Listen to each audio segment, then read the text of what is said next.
부동산 투자이든 주식 투자이든 투자는 평생 하는 거거든요. 단기적으로 조급함보다는 꾸준함이 여러분들을 승자로 만든다고 저는 생각을 합니다. 지금의 벼락거지가 계속 벼락거지가 될 수는 없습니다. 10년 후가 되면 벼락부자가 될 수가 있거든요. 여러분들이 공부하는 만큼 가져갈 수 있습니다.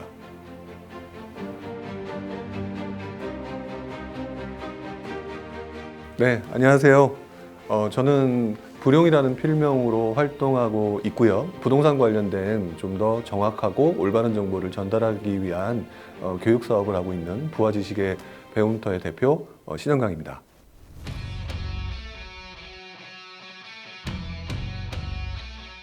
아무래도 일기 신도시가 이번에 새로운 정부가 들어서기 전부터도 아파트가 오래됐다는 것 때문에 좀 리모델링이라든지 또는 재건축에 관련돼서 관심들이 되게 높았었잖아요. 근데 이제 어떻게 보면 이번 정부가 좀 더 공식적으로 일기 신도시 특별법이라든지 또는 앞으로 결국은 개발을 하겠다라고 하는 이야기를 했기 때문에 어떻게 보면 이제는 일기 신도시에 관련된 개발 자체가 이제 드디어 출발점에 섰다 이렇게 볼 수가 있을 것 같고요. 단기적으로는 분위기가 어떻게 보면은 발화점이 돼서 이렇게 오르락 내리락 할 수 있겠지만 조금 더 길게 보게 되면 앞으로 장기적으로 일기 신도시는 10년간 여러분들이 관심을 가져야 될 그런 어떤 투자처가 되지 않을까, 이런 식으로 먼저 생각하시는 게 여러분들한테 조금 더 도움이 될 거라고 생각을 합니다. 일단 일기 신도시라고 얘기를 하고 있는 이 지역들이 사실상 90년대 초반에 지어졌고요. 그렇다면 결국 30년이 넘은 주택들이라고 봐야 되거든요. 이 주택들이 이제부터는 아무래도 이제 개발을 할 수밖에 없는 상황이고, 15년, 20년 넘으면 재건축 리모델링 얘기가 있었잖아요. 그런데 일기 신도시가 개발되면서 그때 관련돼서 나왔던 법령들, 그리고 지구 단위 계획들이라든지 이런 부분들이 어떻게 보면 재건축이나 리모델링을 하기 어렵게 만드는 요인들이 있었거든요. 그것들을 공식화시켜서 뭔가 바꾸겠다라고 하니까 아마 일기 신도시 특별법이 이제 서로 협의가 되고 발표가 될 때쯤 되면 아마 그 안에 기존 법령들이 또는 계획들이 상당히 많이 바뀔 거라고 보여지고요. 또 이 법령들이 바뀜으로 인해서 여러분들한테 어떤 특정 지역, 일기 신도시 중에서도 어떤 지역 또는 그 지역 내에서도 어떤 위치 이런 식으로 해서 굉장히 차별적으로 움직임이 나타날 가능성이 높으니까 꾸준히 관심을 가지셔야 된다고 저는 생각을 합니다.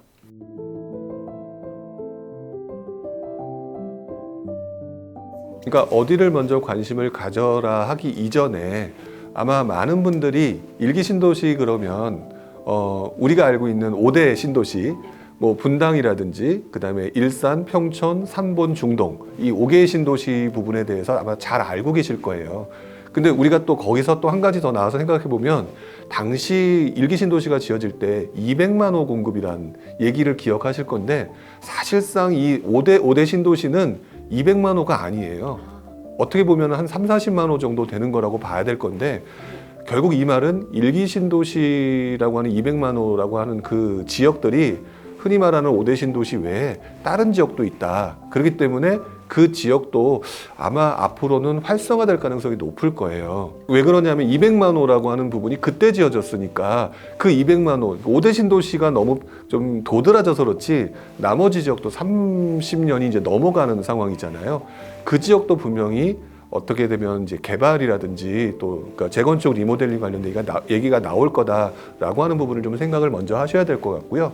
그 중에서도 이제 우리한테 확실하게 와닿는 것들이 5대 신도시니까 이왕이면 이제 5대 신도시를 기반으로 조금 생각을 해보시는 게 맞다.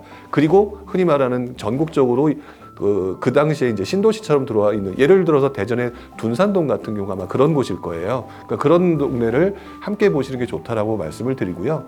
그리고 5대 신도시 중에서는 아무래도 입지가 가장 좋은 곳이 분당이라고 알려져 있고, 실제로 이번에도 분당이 가장 먼저 움직임이 나타나고 있죠. 그러니까 여러분들이 보실 때는 1차적으로 입지를 먼저 보시는 게 좋다라고 생각을 해요. 그리고 두 번째로는 입지가 조금 떨어진다 하더라도 결국 이게 나중에 재건축, 리모델링 이 부분이 되려면 그 지역의 뭐 종상향이라든지 또는 용적률이라든지 대지 지분이라든지 기타 그런 부분들에 따라서 나중에 재건축이 되거나 리모델링이 됐을 때 그 효과적으로 투자할 수 있는 곳들이 나올 거거든요. 그러니까 그런 부분들을 지역별로 좀 살펴보실 필요가 있고요. 그 다음에 세 번째로는 5대 신도시 중에서도 분명히 선호도가 높은 곳이 있고 떨어지는 곳이 있는데 제가 200만 호 중에 5대 신도시가 도드라진다고 말씀드렸잖아요. 5대 신도시로 보게 되면 도드라지지 않는 지역도 전체적으로 보면 도드라지는 지역이기 때문에, 그러니까 예를 들어서 삼본이나 또는 예를 들어서 중동 이런 경우 같은 경우는 좀 용적률이 좀 높아요. 그렇기 때문에 여기는 투자처로서 좀 아니지 않느냐라고 생각하실지 모르겠지만 저 개인적으로 생각하기에는 도드라지는 이곳을 기준 삼아서 일개 신도시 특별법이 제정되게 되면 이곳에 대한 어떤 배려 같은 경우도 조금 있지 않을까 이런 생각을 합니다. 그러니까 그런 부분을 좀 생각하시고 가격이 낮다고 상대적으로 낮다고 해서 관심을 배제하기보다는 앞으로 10년간은 꾸준히 관심을 가져야 된다. 이렇게 말씀드리고 싶어요.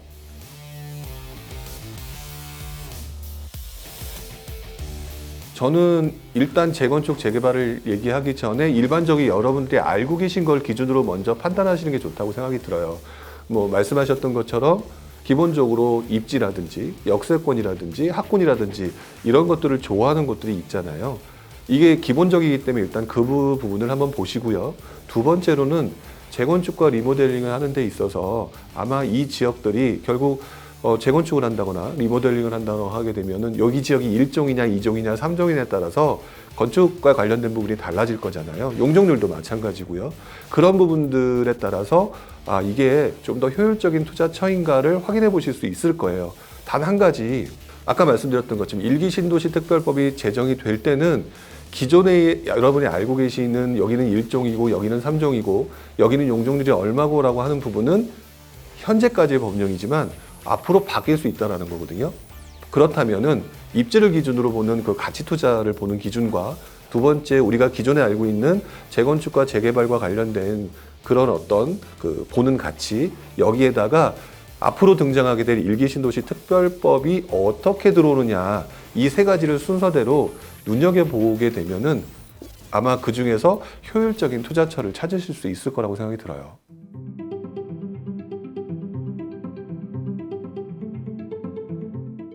일반적으로는 당연히 신축, 준신축, 그 구축 순서대로 관심도가 있잖아요. 근데 일단 뭐 예를 들어 분당의 사례를 가지고 보게 되면은 물론 분당에도 그런 부분이 있잖아요. 근데 거의 대부분 오래된 아파트들이 거의 대부분이니까 아무래도 구축이 메인이 될 가능성이 높겠죠. 그러니까 뭐 준신축이다, 구축이다 뭐 이런 것들을 따지기보다는 일단 일기 신도시 전체에 재건축이라고 하는 또 리모델링이라는 어떤 테마가 들어왔기 때문에 전반적으로 같이 비슷한 양상으로 오를 거라고 보여지고요.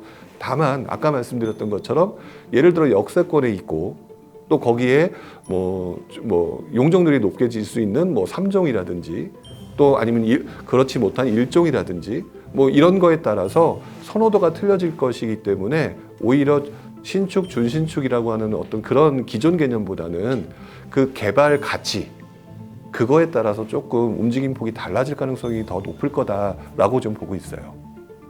아무래도 내가 나중에 이제 신축이 될 때 추가 부담금이 얼마가 되고 그 다음에 내가 몇 평형을 받을 수 있고 이런 부분이 상당히 영향을 미치잖아요. 그러니까 당연히 그 부분에 대한 관심도에 따라서 가격이 오르락 내리락 하겠죠.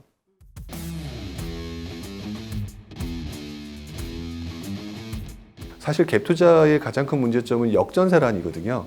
역전세란이 되는데 사실상 그러면 그 옆에 뭐 입주 물량이 터진다든지 뭐 이런 부분이 있어야 되는데 결국에는 그 사이에 이 동네에 엄청나게 많은 물량이 들어올 만한 것들이 그렇게 많지는 않아 보여요.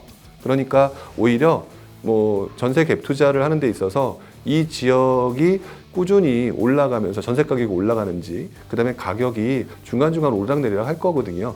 그랬을 때 갭이 조금 붙었다라든지 뭐 이렇게 생각을 하고 들어가는 게 맞는 거지 너무 크게 유의할 점은 없을 것 같아요. 저 개인적으로. 그리고 지금 5대 신도시라고 하는 지역은 누구나가 선호하는 지역이잖아요. 그렇기 때문에 수요가 좀 탄탄한 곳일 수밖에 없어서 기회가 되면 레버리지 투자로서 갭 투자를 고려하는 거는 당연하다라고 말씀을 드리고요.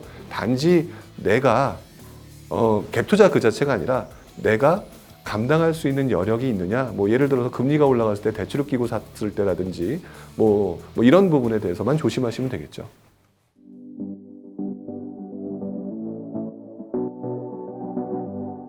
중대형을 거주하시는 분들은 전체적으로 보면 나이대가 있으신 분들이 아마 많으실 거예요.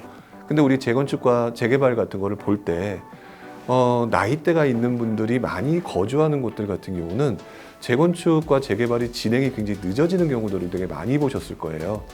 그런 부분을 생각해 볼 때는 중대형 아파트 자체는 그 아파트의 거주의 가치로 봤을 때는 굉장히 그 투자처로서는 굉장히 좋은 부분이 있는데 이것들을 나중에 재건축을 하거나 리모델링을 하거나 했을 때 거기 살고 계신 분들은 리모델링을 자체적으로 또 막 하시잖아요. 오래됐으니까.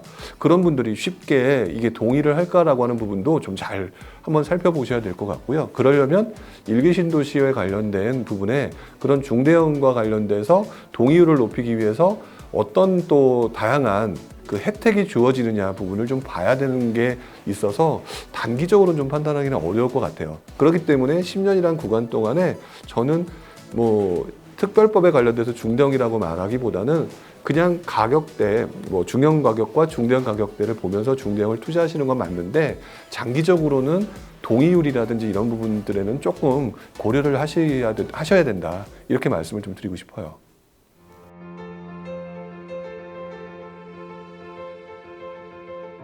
그러니까 이것들을 가지고 헷갈리시면 안 돼요.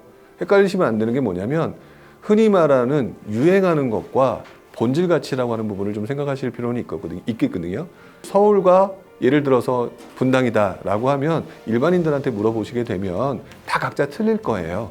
다 각자 틀린데 그래도 대다수들은 그래도 서울이 좋다라고 생각하시는 분들이 많겠죠. 저는 그래서 일반적으로는 서울이라고 하는 기본 가치가 좀 더 뛰어나기 때문에 서울이 바뀌게 되면 서울이 좀 더 낫다고 보는 입장이긴 해요.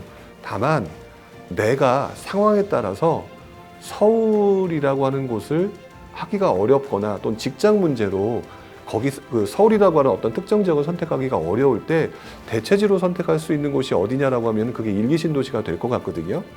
결국에는 서울이 좋냐, 그다음에 뭐 일기 신도시가 좋냐의 문제는 우문일 것 같고요. 왜냐하면 자기 상황에 맞춰서 내가 돈이 있다라고 하면 서울에서 제일 좋은 데 들어가는 게 맞는 거고 돈이 없다라고 한다면 그리고 서울에 들어가기가 좀 애매하고 또 서울 지역 중에서도 외곽 들어가기 좀 애매하다라고 한다면 그것은 일기 신도시 중에서도 내 그 욕구를 만족시켜 줄 수 있는 곳으로 들어가는 게 맞는 거거든요. 일기 신도시라고 하는 동네는 그래도 많은 사람들한테 서울 가까운 곳에서 인프라가 다 깔려 있는 곳. 그래서 일자리도 그렇고 학군도 그렇고 다 좋은 곳이기 때문에 그거는 개인적인 성향에 따라서 판단하시면 된다. 가장 효율적인 것으로 이렇게 말씀을 드리고 싶어요.